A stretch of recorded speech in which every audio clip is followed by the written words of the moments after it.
ವೇದಿಕೆ ಮೇಲಿರ್ತಕ್ಕಂಥ ಗೋಪಾಲ್ ಗುರುಸಲ್ ಸಾಹೇಬರೇ, ಹಾಗೆ ಡಾಕ್ಟರ್ ಪ್ರೇಮ ಸಿದ್ದರಾಜ್ ಮೇಡಮ್ ಅವರೇ, ಮತ್ತು ಹರ್ಷ ದಂಪತಿಗಳೇ, ಹರ್ಷ ಮತ್ತು ದಿವ್ಯಾ ಮೇಡಮ್ ಅವರೇ, NSS ಅಧಿಕಾರಿಗಳೇ, ವಿಶೇಷವಾಗಿ ನಾನು ಇತ್ತೀಚೆಗೆ ನಿನ್ನೆ ಈ ಮಂತ್ 16 ಅಂತಾರಾಷ್ಟ್ರೀಯ ರಕ್ತದಾನಿಗಳ ದಿನಾಚರಣೆ ಸರ್ಕಾರದಿಂದ ನಡೀತು. ಅದರಲ್ಲಿ Indian red cross, Lions blood bank, ಆಮೇಲೆ ವಿವೇಕಾನಂದ 6 ಬ್ಲಡ್ ಬ್ಯಾಂಕಿಗೆ ಗುರುತಿಸಿದ್ರು. ಸರ್ಕಾರದಿಂದ 16th ಅವಾರ್ಡ್ ಸಿಕ್ತು ನಮ್ಮ ಬ್ಲಡ್ ಬ್ಯಾಂಕಿಗೆ. ಇವತ್ತು ಹರ್ಷ ಸಂಸ್ಥೆ ಸಿಗ್ತಾ ಇದೆ. ವಿಶೇಷವಾಗಿ ಹರ್ಷ ದಂಪತಿ ಬಗ್ಗೆ ಹೇಳೋಕ್ಕೆ ಇಷ್ಟಪಡ್ತೀನಿ. ಹರ್ಷ ಅವರು ಒಂದು 15-20 ವರ್ಷದಿಂದಲೂ ಈ ರಕ್ತದಾನ ಶಿಬಿರಗಳಲ್ಲಿ ತೊಡಗಿಸ್ಕೊಂಡಿದ್ದಾರೆ.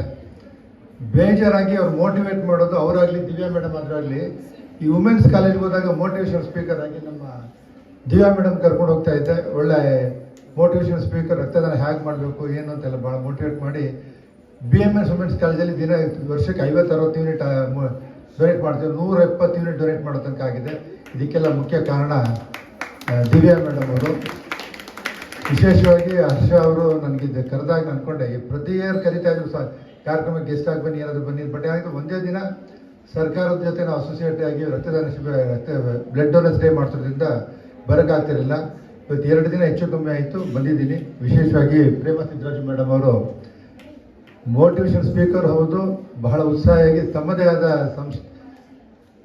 ಲಿಮಿಟ್ಸಲ್ಲಿ ಅದ್ಭುತವಾದ ಸರ್ವಿಸ್ ಮಾಡ್ತಿರ್ತಾರೆ. ಹೊರಗಡೆ ಕಾಲೇಜುಗಳಿಗೆ ಮೋಟಿವೇಶನ್ ಸ್ಪೀಕರ್ ಆಗೋದು, ಅದು ನಮ್ಮ ಲಯನ್ಸ್ ಜೊತೆ ಅದ್ಭುತವಾದ ಕಾರ್ಯಕ್ರಮ ಮಾಡ್ತಿದ್ದಾರೆ. ಇಲ್ಲೇ 4 ವರ್ಷ ನಾವು ವಾಲಂಟ್ರಿ ಬ್ಲಡ್ ಡೋನರ್ಸ್ ಡೇ ಮಾಡಿದ್ವಿ, HIV ಅವೇರ್ನೆಸ್ ಡೇ ಮಾಡಿದ್ವಿ. ಇದಕ್ಕೆಲ್ಲ ಸಹಕಾರ ಕೊಟ್ಟಿದ್ದಾರೆ. ಮೇಡಮ್ ಅವ್ರು ಕೂಡ ಧನ್ಯವಾದ ಹೇಳ್ತೀನಿ. ವಿಶೇಷವಾಗಿ ನಮ್ಮ ಗೋಪಾಲ್ ಗುರುಸಲ್ ಸಾಹೇಬರು ಯಾವಾಗಲೂ ಏನಾದರೂ ಡೋನರ್ಸ್ಗಳನ್ನ ಕೇಳ್ತಾ ಇದ್ವಿ.